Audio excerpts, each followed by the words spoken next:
Well, good morning, everybody. How are we doing? Do we have? Yes, we do. All right. So, how many people have been watching the closed captioning all weekend? Yeah? Do we like that? I've had a lot of people ask me, what software is that? That's not software, that's meatware.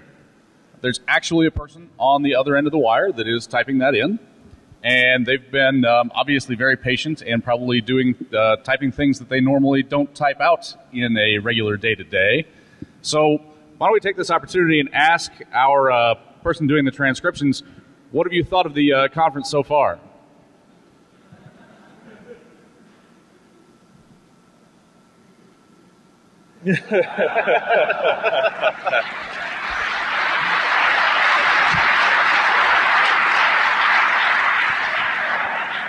Well, thank you very much.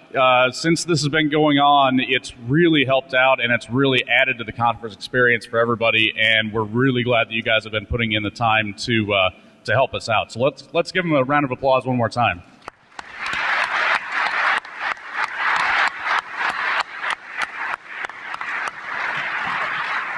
Great. Next, Jeff and Rob are going to talk about web browsers and encryption. And we're at a spot where a lot of people, certainly our Muggle friends at home, still look for the the little green lock.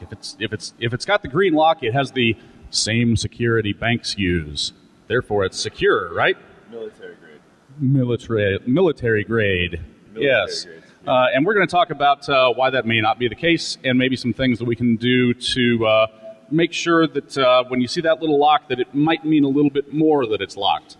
Let's give Jeff and Rob a big hand. All right. Thank you. I hope that's not premature. What's that? I said I hope that's not premature. Yeah, no, I'd hold your applause till you see what happens. First, I'd like to, say I'm sorry to the person typing everything I'm about to say. Welcome to the TLS Canary, which is our project that we started doing, and it is the theme of keeping your dick pic safer. I don't mean to look relaxed, but this is really the only way I can talk into this mic, so we're going to have a little intimate conversation going on here. So a little bit about us. I am Evil Rob Bathurst. You may see me walking around. I'm the director for healthcare and biomedical security for a antivirus company called Silence, except it's not McAfee, Symantec, or any of those other things. I don't mean to insult your company, but your product kind of sucks. So I will turn it over to Jeff real quick. I'm Zathan. I'm Jeff Thomas. I do stuff with computers. And he is barely awake, I assure you. So I'm glad you all decided to make it here in a semi-conscious, hungover, or fully awake kind of state. This is one of the greatest quotes in all of reporting, I think, that there could be.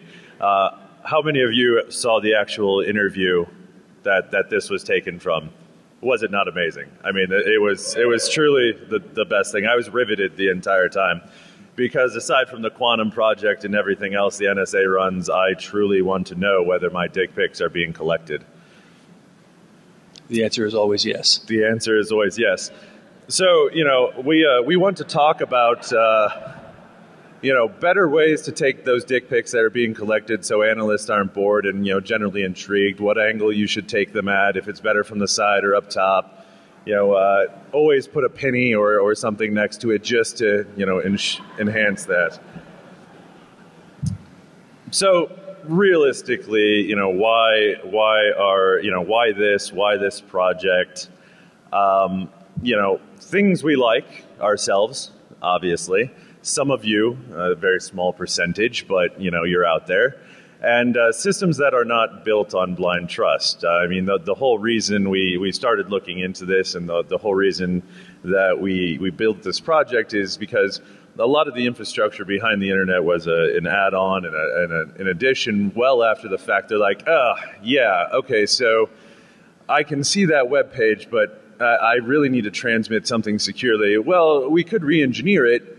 Or just tack it on. It's fine. So we'll just use the same communications mechanisms and protocols, and we'll throw some things in it that will sign some stuff, and yeah, it's all great. And I'm sure there's no other system out there like that other than the PKI. Other than everything. Oh, well, geez, yeah, I was trying to give him benefit of the doubt. Things we don't like ourselves, which is why we put on this talk, more of you, and, things that fail without warning. I'm okay for systems that have failures and flaws and errors, as long as they warn and yell and scream when those errors actually occur, unlike most things. So why? I'm sure a large percent of you are familiar with the Did You Know TAR. It was compromised by a lone Iranian hacker. An entire registrar, one guy. He's just like, you know what? I'm bored today. I could look at 4chan, or I could go hack in and issue a bunch of certificates for no purpose other than boredom. 531 of them, I believe, was the count that we came up with, and it was used to intercept Gmail users in Iran, and only Iran. You compromise an entire registrar or an entire certificate authority, and that's all you do with it. What just happened? I'm not sure what just happened. Blank. We'll call that technical failure. Try again. Because about that time frame, there's some things going on, and intercepting Gmail is what hackers do when they're really bored. And yes, this was on a bored Saturday night. He's like, you know what? I hate these people, and I just want to read their email. Second thing, Turk Trust, right? 2 intermediate root certificates were issued out of this. They were used to man-in-the-middle wildcard, Google.com. Wildcard Google.com. I mean, how could that ever be a bad thing, right? I mean, obviously, Google doesn't mind. And it was detected by some of the technology built into Chrome with the pinning they do with their certificates. So only their applications will trust it, and we'll talk about pinning. But just a quick precursor to what we'll be talking about. Google's done a lot of work in this, and what we're doing is not to detract from anything anything they're doing. It's just their project's going to take a long time to get to the end. And obviously, issuing the man-in-the-middle certificates for Google with a wildcard was for totally legit purposes, like this. Another instance we were able to pull up is the Brazil Ministry of Mines and Energy. Allegedly, it was used to target individuals and organizations with the same thing. It's the same theme we keep going over. Your entire certificate system is based on trusting someone. Seriously. Like, that right there is the epitome of everybody. They're like, don't worry, it's safe, it's full of kittens, and there's nothing that could possibly go wrong. And, what we like to point out is these are just the attacks that are public, ones we know about because someone detected them, Google detected them, Microsoft detected them, or there was some system out there, some organization looking out for, realistically, their own self-interest. They weren't looking out for you. They were looking out for reputation damage. They were looking out for protecting their systems. They're going to say they're looking out for you, but realistically, there's not a lot of systems out there to protect you as an individual and it'll give you the power to figure out what's going on. CAs are run by companies, agencies, people, organizations, staffs. How many of you work in a corporate environment where we're just going to load our certificate on it and it's cool? You'll get some email from it. It'll be great. We can contact you whenever we want. And don't worry, we're not doing anything we shouldn't. But all people, regardless, and all organizations are vulnerable to coercion, corruption, common mistakes, issuance of bad certificates because they got lazy that day. And so those are things you really need to look at with this type of infrastructure. And it's just computers and software and a bunch of signatures and hashes and things that get moved around. And the way the system is built is we just blindly accept that. And from an attacker's perspective, and I'm not saying the bored Iranian hacker by himself, but from an attacker in general that may want to do a mass collection or a government agency or something like that, CAs are high value. They are absolutely high value because if you can get to the root CAs or even the intermediary CAs, you have a tremendous amount of power over anyone who has to connect and authenticate through those CAs, which is basically everyone.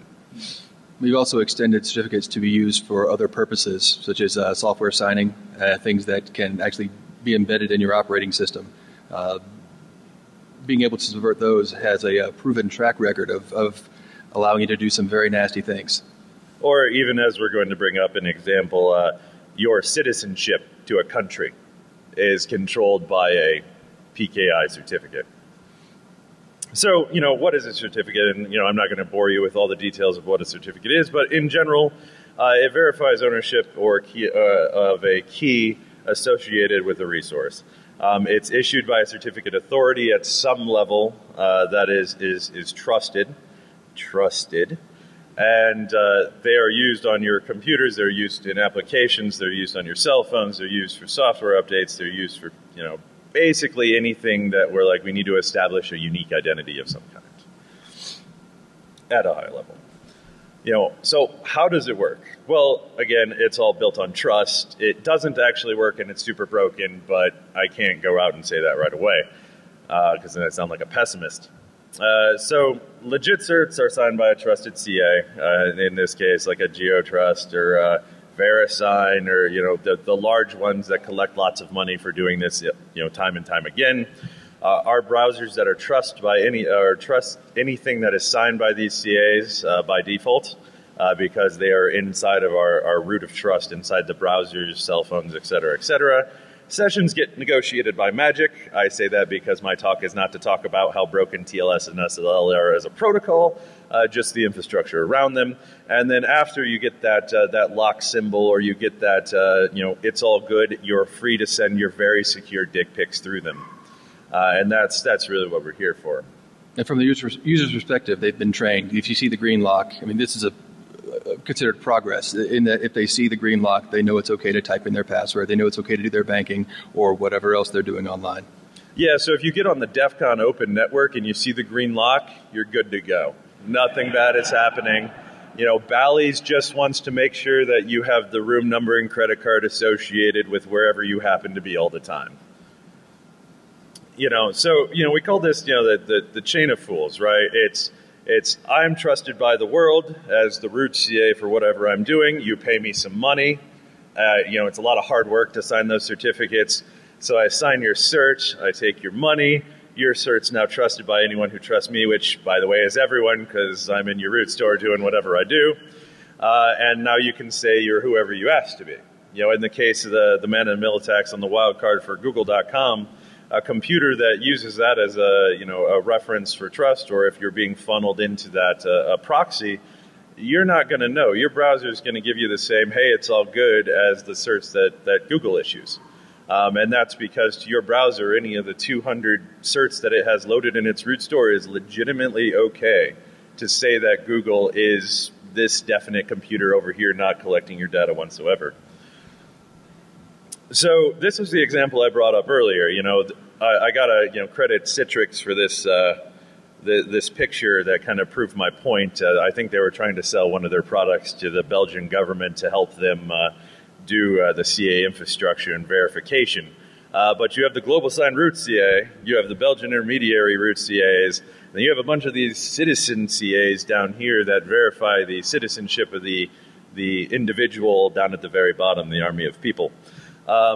So if you were to take control of one of those Belgian CAs or one of the citizen CAs that has the ability to say, this person, this EID is legitimate and they are a citizen, what implication does that have for border control? What implication does that have for actually verifying whether or not somebody is who they say they are? Because you've been trained not to be able to trust the physical picture. You've been trained not to be able to trust the paper in front of you because how easily forged it is. If you had control of one of these CAs, it's like 6 lines of code and you've generated a citizen. I say this in a very broad kind of way, but that's the world is on fire perspective in this type of example. This also highlights the level of trust that we put in technology and this system, this very complicated system of systems, in that they feel they can rely on it to make high-level decisions or to do a high level of verification of someone's identity and someone's citizenship. Yeah, and it's not like you can harden these CAs and stick them away and put them somewhere no one can touch them, because at some point it has to connect to another system, to another system, to another system that's going to tell you where the one with the keys is hiding. And then you can target that organization and do. I'm sure there's been 50 other talks already about that type of stuff. But that is the root and the sequence of trust that is the world we live in today. So, again, I'm going to do a basic overview of things. We have HTTP, POP3, MUN, SMTP, FTP. They're not an encryption mechanism. They were never designed to be encryption systems. They were communications protocols. Yeah, at the beginning, everything is all about how do we talk. Anytime an application developer builds a program, it's like, how do I get A to B? Okay, I got A to B. My design goal is done. Shit, security's here. Okay, I need to go A to B in a somewhat secure way. So we'll just use SSL certificates and then TLS, and it's cool, it's fine, and we'll just forget about it. There's some security strapped on. It's great.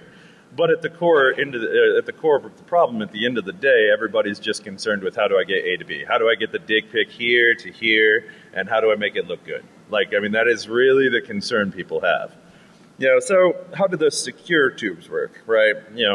It's SSL. It came from Netscape. Seriously, this stuff was tacked on. If you watch Moxie's talk back in 2011, he found the actual doctor from Netscape, and not the MD kind, the PhD kind that actually wrote the original SSL libraries and everything else. And he admitted, yeah, we just tacked it on. Somebody's like, hey, we need some security. We'll just band-aid it to the side, and that was 1.0.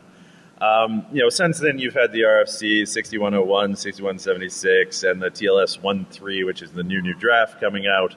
And if you really want to read them and need some bedtime reading, by all means, go ahead.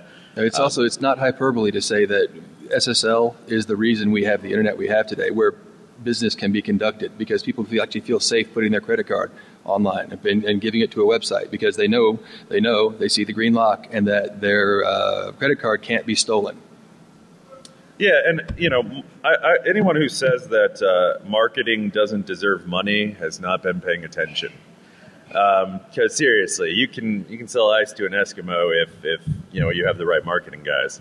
So, why is it old and busted? From a protocol perspective, SSL has a problem with using identical keys for messages and encryption, lack of protection from the handshake, and I'm not going to list out specifically what version uses what, but it's vulnerable to truncation attacks, weak cipher suites, problems with RC4, and something about a poodle. Something about a poodle and a beast and a something fire sheep, and it just creative names really, but yeah. And TLS, they're like, oh, TLS is the solution. It's not SSL, and it took researchers, I don't know, like a year to be like, and it's just as broken as it was before. But it's broken in new and interesting ways. And ultimately, it still rides on the same certificate authority infrastructure. Right. It doesn't matter if we create TLS 55, it's still using the same certificates issued by the same things with the same problems that we were discussing before. So, interception. I can't play the music. I know. We were going to do like the serious gopher, like the dun dun dun, but unfortunately, it's not quite conducive to what we're working with. But iOS, when I did an inventory of iOS, it trusted about 226 certificate authorities. About. I didn't get an exact count at the version I had last looked at, but you can go to Apple. They list all the ones they look at. My favorite is the Hong Kong Post Office. So if the Hong Kong Post Office wants to be Google one day, they can be Google. Firefox trusts about 180. You can go to that link. Again, they will list all of them. And it is nice from a transparency perspective that most of these manufacturers of various systems actually list out the certificate authorities in their root. Unfortunately, it's still a shitload. And there's more that get added every day. Countries can be like, you know what, I need you to trust these 5 organizations, and the browser, for interoperability's sake, has to put them into their root. It's very rare, and I think Microsoft was one of the first people to do it, to actually pull certificates out during a refresh. One of the things to consider too, from an issuance of certificate authorities is they're subject to many laws.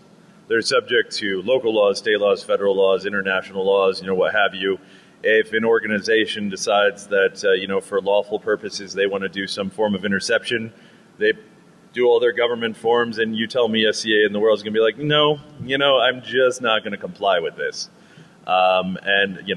It only takes one. It only takes one globally trusted root authority to issue a bad certificate for lots and lots and lots of people to have a very bad time. And if you've never looked at the list and you want to feel a little more paranoia, I do recommend go to one of these links. Go to just Google it, look for yourself. You can see which certificates Chrome trusts, which certificates Firefox, which ones are embedded in Windows and the other various OSs, and you can see just how many root authorities there are and the global span. They're in so many different countries under so many different jurisdictions. It'll make you worry. And, something to also consider that we didn't actually bring up because it's kind of a corner case. The computers you're using, the manufacturers can put their own certificate on it and basically tell that system to trust it no matter what for updates and everything else at Lenovo. Yeah, nobody would ever do that. But that type of activity, whether malicious or not, if implemented incorrectly, can wreak havoc. In terms of what gets trusted, if you could possibly be intercepted while not actually realizing what's happening. There is a subversion of secure communications in the sense that there's basically two categories. There's the illegal reasons to do it. You all go to work and you decide, I want to use a work computer, and they make you sign some forms, and they're like, okay, we can monitor everything you're doing. You hit a blue code, you hit some other appliance, it proxies it out, yes, you realize you're being watched. Doesn't stop people from browsing porn. I mean, seriously.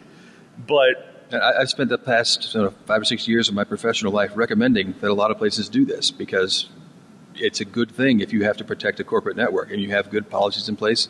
You're subverting the security that's inherent into the communication protocol. Right. I mean, it would be ideal to have it end-to-end, but that doesn't work for most corporations, which is why you get to load balancers. You front-end offload everything out, and now all of a sudden it's only secure from this point to this point, or it's only secure till it hits the perimeter, and now it's no longer secure. So while you're browsing Gmail or anything else, it's all in the clear text on the inside of the network. And the last potentially reasonable expectation is a government request. Although, I mean, that has its own geopolitical issues that are not really, something I want to get into. Which leads us to the next category. Which is the next category, the not so good but maybe secretly legal. The government request versus government demand. Criminals, the lone Iranian hacker that wants to break into something, and my personal favorite, advertisers. It's much easier if you're not secure to target more ads to you, which makes more money for them, which makes more money for other people, and so on and so forth. But they have a secret agenda, or not so secret agenda, to make sure that they're able to serve up ads. What's that? I didn't know money was secret. Well, they like to play it off as it's better for you in the freemium economy. But a good example of this is actually NoScript. NoScript, I believe, or AdBlock Plus, one of the two, is working on what constitutes a good advertisement and what can go through because it's not obtrusive. And these are systems that we are relying on to protect ourselves from malicious drive-bys and all kinds of other attack techniques that we're hoping these block, but then we're like, well, it's okay because this advertiser it's a static content. There's nothing bad that can occur here. And that's the same type of approach we're taking with the PKI and everything else. It's okay because somebody else has our best interest in mind. And the depressing reality check, most people are just conditioned to click OK, and then when something bad happens, they look like this guy over here. This happens. You all know this, that people are the weak link, always. Yeah, I mean, this poor sheep's credit card was used in Bulgaria, and the bank won't give him back his money, and that's how he looks in the end. So, solutions, right? You know, I stand up here, and it's a doom and gloom perspective for everything and anything. The Convergence Project, which is what we mentioned earlier, Moxie did back in the day, I highly recommend going to look at it. It's some great work. It takes a different approach to what we were really attempting to do in our Band-Aid. And then, you know, the more encompassing project, the Certificate Transparency Project, Google, you know, they have some power. I'm just going to put it out there. But the certificatetransparency.org, while not fully implemented or public in any way, in the sense that they have something that you can just grab and easily insert into everything you're doing. They do have it built into Chrome. They do use a certificate extension for things they control called HSTS, which allows them to do a form of pinning that allows them to say, this is definitely a trusted certificate that I issued, and I know nobody is subverting it, and it belongs to me. I highly recommend you go look at it. One of the problems with the current infrastructure... What's that? Oh, thank you. What was that? It was HTKP. P. HPKP, thank you. Sorry. You mean you can't remember everything? I got all my stuff stolen at Mandalay Bay by a very enterprising thief. Hey, we haven't got to that slide yet. Come on. But I haven't gotten to that slide yet, so I'm a little frazzled that has had to rewrite a bunch of plugins in the past 24 hours. So one of the problems with the current infrastructure is that a certificate can be issued in secret. There's no way to see that a certificate has been generated. So these the 531 in the previous examples, and God knows how many others that have been generated, exist, and they won't be noticed until something goes wrong, until a user notices that the certificate is issued by the wrong certificate authority, which just doesn't happen. Or they try to hit Google, which uses certificate pinning, which is a great way to detect when some chicanery is going on. The cool thing about the Certificate Transparency Project is that certificates can't be issued in a vacuum. All the peers that are involved in the system, the transactions are visible and public. And because they're public, they can be verified or they can be noticed when something bad happens. Exactly. Go look at it seriously. Very cool. The end, it's going to be, it's going to be that or a project like that that really fixes a lot of the issues associated with the infrastructure we're using. So, pinning, basically, it's every application inside should be using a form of pinning, but it is a little cumbersome to actually get done. But at the core of it is trust this and only this certificate to say that I am who I am. This model works really well with mobile apps that are dedicated to your Facebook app on your phone or Twitter. It's easy to pin a certificate in the app because the app developer is the one providing the service, so that they can actually embed that, and it's truly end-to-end. Yeah, and it is great. Like, when it works, it works. Unfortunately, it is relatively hard to configure. If you go out to, like, OWASP, they tell you how to do the pinning, and it's this giant web page. And, from a normal administrator's perspective whose day job is not to deal with this type of thing, it's going to turn into one of those I could but type of situations, which is what, in the end, we really do not want. Implementation varies, obviously. The Google I had mentioned and incorrectly acronymed. And then, the example I had mentioned before, the Hong Kong Post Office cannot issue a cert for your Send My Dick Pic application, which is really what we're here for in the end. So, caveats. We're not developers, we're hackers. I write scripts to achieve an end goal. I write code to achieve an end goal. I don't write code to do enterprise products, which is why we are putting this out there in an open format so others that may want to contribute to the project can really contribute. We have no power. I do not represent Google or Microsoft or the IETF or anyone like that. We are simply trying to find a temporary solution to what seems to be permanent problem that we can go with. Canary, our application and our project is not the solution, but it is a far better than what is currently out there. in the silently failing, you never know who you're trusting type of approach we're using today. And yes, I got robbed, and there are some various ideas as to how that occurred, but the end result is that stuff got stolen out of my room, and I lost my laptops and had to rewrite like 300 or 400 lines of plugins last night. I obviously should have backed it up to Git or a repo of some kind prior to not realizing my stuff would be stolen. So if it looks a little hodgepodgey in some of the upcoming things, it's because I was up most of the night writing them. So our goals. We want to protect your dick pics from bored analysts. If you need dick pic consulting, it's not us, but we'll try and protect them if somebody were to get a hold of them. In transit only. User awareness. We want to make sure that you realize the site you're going to and the certificate chain you're looking at is actually the legitimate one that you are going to. You're going to and the one you want to be at. And really stopping shady shit.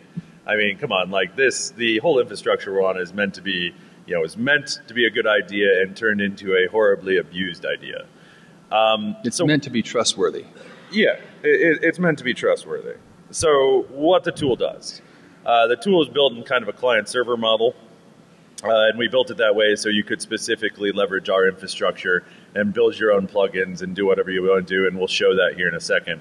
At the base, it does a cert diff and comparison between what you see on your end of the browser, the plugin, the application, and what our distributed system of servers sees. So you go out and it basically will it will collect your cert chain locally, send it to our server, compare the cert chains. If they match, hey, you're good. If it doesn't match, hey, you might have a problem. That is version 1. That is what it does. It tells you, hey, you have a problem because what you're seeing is not what the rest of the world sees. This may be where the name came from. So if the canary dies, then you have a problem. Yes, no one wants to kill the tiny, fat, cute bird, but if he dies, he dies. So what it doesn't do, protect you from compromised sites. I cannot tell you that Facebook.com is jacked up if Facebook.com is jacked up around the world. It does not protect you from subpoenas, warrants, people kicking down your door, someone hacking someone controlling the AS from a BGP routing perspective, and it will not encrypt or protect your dick pics at rest. That is not what our application does, but I'm sure someone else is willing to sell you something that will. Yeah, all Canary does is provide multiple perspectives. So if your link is being hijacked or intercepted or routed through a transparent proxy, you can submit a query to Canary, which one of our distributed servers will be outside of your jurisdiction, and compare what you see to what the globe sees, what the world sees. And if they're different, then there's probably something going on, something wrong. And we are going to release the server code onto our repo. So if you want to spin your own up, you can spin your own up. And if you're like, well, obviously some nefarious organization could just spin up a bunch of these servers and put them somewhere they control. But realistically, I'm not that interesting. So I doubt they might do that. But if everyone adapts to it, maybe they will. Who knows? So the goal is a globally distributed network outside the jurisdiction of one individual organization, power, agency, control area, what have you. It is scalable. It's designed to be able to accept many requests per second, and the return is basically a 1 or 0. It's good or it's bad. That's V1.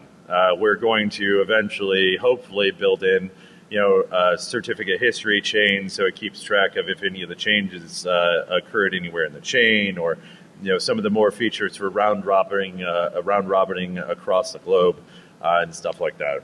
If any of you heard of the SSL Observatory, a very cool project. One of the developers, actually, I contacted him about using some of their code. We didn't end up using it, but what they do is they scan the internet looking for SSL web servers and gather those certificates and keep them in a database, and they've been doing that for a long time. So they have multiple snapshots and a running history of SSL certificates or TLS certificates, and the Canary has a potential to do the same thing, but rather than doing the active scanning, we're relying on user queries to build this database. So it's going to be focused on the most commonly used, the most popular websites. Yeah, and it's not meant to be a scan over time, as Jeff was saying. It's meant to be as it happens. because I don't want to compare the cert from a month ago. I want to know exactly what you're being presented at this particular moment. So this is the JSON structure. This is basically it, and again, we'll release this, but this is all it takes to submit a query to our server and get a response back, whether or not it matches. I'd also like to take this time to thank Redbeard. He is our silent third presenter here. He was instrumental. I'm learning Go because of him. It is a very cool language. So, I am not learning Go. Yeah. He was instrumental in helping us get this done on time. So. Yes, I cannot thank my friends enough. Jeff and Redbeard and Forkus and various other people who helped recover from the enterprising thief, and helped actually make this be possible. So I just want to say thank you to the man in the beard up there. Please, I would just thank you. But if you look at the JSON struct, it's very straightforward. We don't want your information. We don't want to log. And if you look at the code, there is no logging other than a query was made. But all you have to do is, in whatever language or tool you want, you can construct this JSON struct that just has these fields in this form. We go out and grab from the same website that's presented in the query, grab the TLS certificate, compare it to what you gave to us. If it matches, we'll return yes or a 0. If it doesn't match, we'll return a 1. And it's as simple as that. Yeah, the only IP or name it ever keeps is the target that we have to pull the certificates from. It doesn't keep yours. It doesn't keep a history on anything else. And once we've pulled it, we just keep the host name in the certificate chain, and we don't really care about the IP anyway. So. If you want to move on. So this is essentially a version. This is the plugin I was writing last night. Essentially, it's a Firefox plugin. It turns out the NRO does not have a very secure website, apparently. So your dick pics could potentially be stolen. Mostly because our system also detects it's HTTP versus HTTPS, and it's going to warn you the same way. Hey, this is insecure. But it throws a red banner up around it, gives you a JavaScript alert, because I don't know how many of you programmed Firefox extensions, but it's essentially JavaScript or Python or C, depending on what you're trying to do with it. This particular add-on used JavaScript. It's like, hey, the cert doesn't match, there's no cert attached to it. Hey, your dick pic's going to get taken by these guys. Although I really want to meet you if they redirect $1 billion intelligence satellite to get your dick pic. I think you would be a very interesting person to have beard with. Just saying. Phrasing. Look, beer is beer. And essentially, the next version is, we said it's a binary comparison, right? So it goes up, it hits it, it says yay, it says nay. So if you hit the next one, this is a good place to submit your dick pics. And the only difference being the green border in this case, I wrote the plugin to do red or green.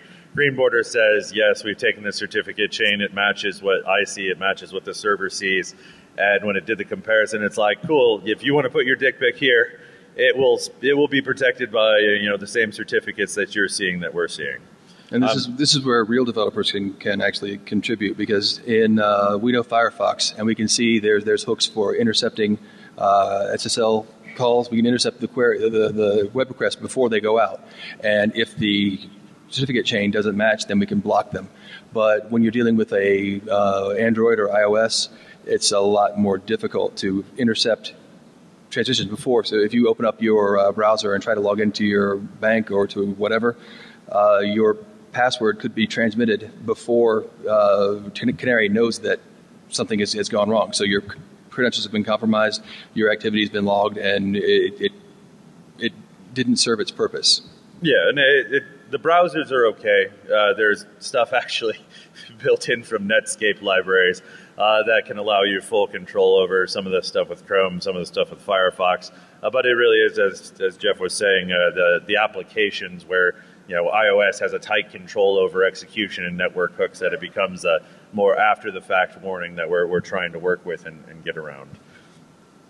So why use it, right? The whole of everything, why use it? It's here to provide awareness. It's here to provide hey, something isn't right. I'm looking at I'm looking at this site and it's not matching. Is it just me? Is it the rest of the world? What's going on? We don't want silent failures. We want bright, screaming, red, flaming, lights on fire failures where it's become really obvious. It's super lightweight. The whole point is for you to take the code examples, take whatever we have, take it, throw it in, do it yourself, or use what we have. We don't cache data requests.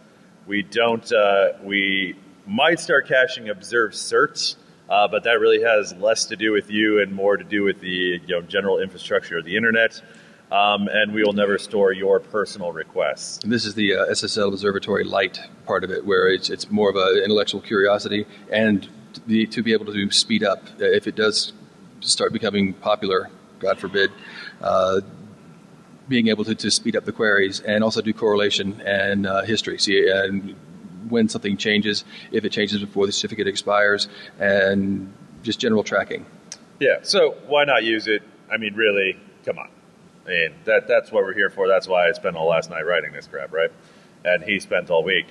No reason I can think of not to use it, unless you don't trust us. I wouldn't really trust us, but, that's why we're making it open source. That's why we're putting it out there for everybody. Go trust yourself. Look at the code. Figure it out. Does it work for you? Does it work for what you're attempting to do? Does it work for, the goals you're trying to achieve? Some people just don't care, and I can't change that opinion. Other people like myself like to know when their stuff's being messed with. Yeah, we didn't write this for just the general masses of users, but if you are truly concerned, if you have a reason to be concerned, like if you disagree with your government and want to, change it somehow, some governments don't like that, and some governments take affirmative action in that to limit your capability and limit your ability to communicate in private. Or if you're just on the DEF CON network. I mean, yeah, that too. Either or. So this is where you can find it. The tlscanary.net is where we're going to end up tossing instructions, kind of user guides here and there, what it's meant to do, some observations. Right now it's just some plain text, and then GitHub is where you can pull the source from that we'll be uploading probably tomorrow or Tuesday. But that's going to have the Whenever server. You get your laptop back. When I get my new laptop shipped in. But it should... it'll contain client code, server code, our Firefox example, hopefully our Chrome example, and some of the code we were working on to try to do the applications on the iPhone, Android platforms. It is designed to be very lightweight. If you want to spin up an Amazon instance, EC2 instance, and run the code yourself and use your own private Canary, great, have fun. It works. Yeah, the request structure is so light, and what it's pulling is not even HTML content. It's just literally certificates. So it's a very low transaction overhead if you want to run it yourself. So, Scotch and questions?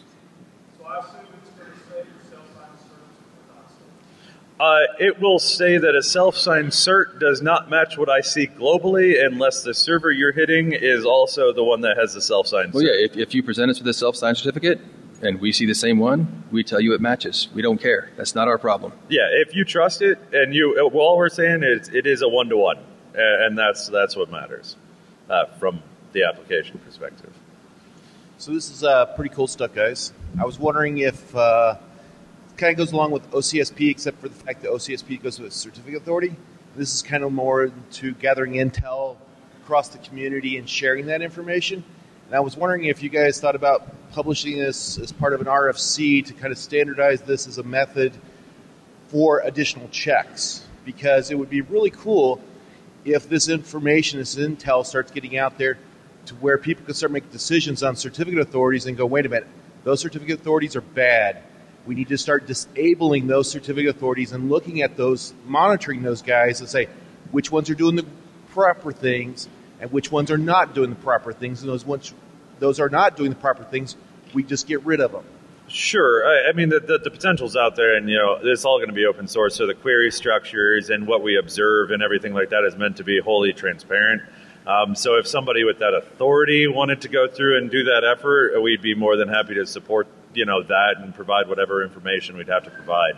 This is a Band-Aid. It is a Band-Aid, and it will require someone with power to actually implement those type of process and protocols and procedures. I personally personally rather see something like the Google Transparency Project move forward. Something that solves, and we're happy solves if the problem. someone from Google is here and wants to integrate this. We're cool with that too. Something that actually solves the problem and doesn't just put a Band-Aid on it, so that lets you detect when the problem's being exploited.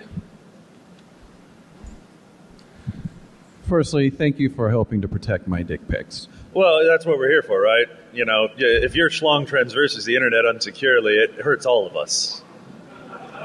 So my question is did you guys contemplate doing revocation checking also as part of the Canary exercise? So I do have revocation checking actually built into the extension. The Canary project on its own is merely meant as a cert comparison tool. The revocation checking could be built into the server, but it's one more check that would slow it down. Whereas if you're already utilizing the extension libraries, it can do the revocation check before it pulls the cert chain. So in the example of the Firefox extension, it would just check it, say it's bad, and not even bother sending the thing up. Yeah, we're not replacing, we're just augmenting. I'm curious, in a compromised case where you have a mix of good state and bad state, how do you ultimately know what reality is? Are you just going by numbers? Seems like since you're not logging any kind of identifying information or tracking information for users, that potentially maybe you're a lone Iranian hacker can go and send you 5x the amount of data from the botnet that they personally run. Well, so if for instance in the case, and I think I'm hearing you correctly, is in the case of a mixed some things are bad and some things are good type of scenario, you have to have basically a weighted algorithm that says 65% of the world sees it this way, and if I have 300 sensors, what are the odds that 300 of my 65% of my 300 sensors are bad? And there is something we were considering putting in is like the confidence of how good this is from what you're seeing. It's just in the V1 that it's not something we put in. But we were thinking about that problem. It's just one of those, at what point and what sample size do I need to actually achieve a confidence? There's also the implications of two jackasses being an arbiter of what's good and what's bad, other than you send a query, we do our verification, and it's very simple. This JSON struct is very simple. It just presents the certificates, the signature, the serial number. We verify if they match and send it right back. I think my point's just that fundamentally in saying you will not log session information, you're limiting yourself. There's a lot of nasty tricks you can do. Well, I said we won't log your queries. I don't care where those queries come from, but when we do our own we grab the certificates on our own, those will probably end up being cached at first just for efficiency and for load balancing and for spreading the load. But in the long term, I'd like to do something like what SSL Observatory has already done and start building our own database and looking at how certificates change over time. It's just purely academic, and also to try and enhance the service and make it better. All right. Well, we're out of time. Come find us in the bar if you want, if you're still here. I appreciate your time, and hopefully your dick pics will be safer in the future.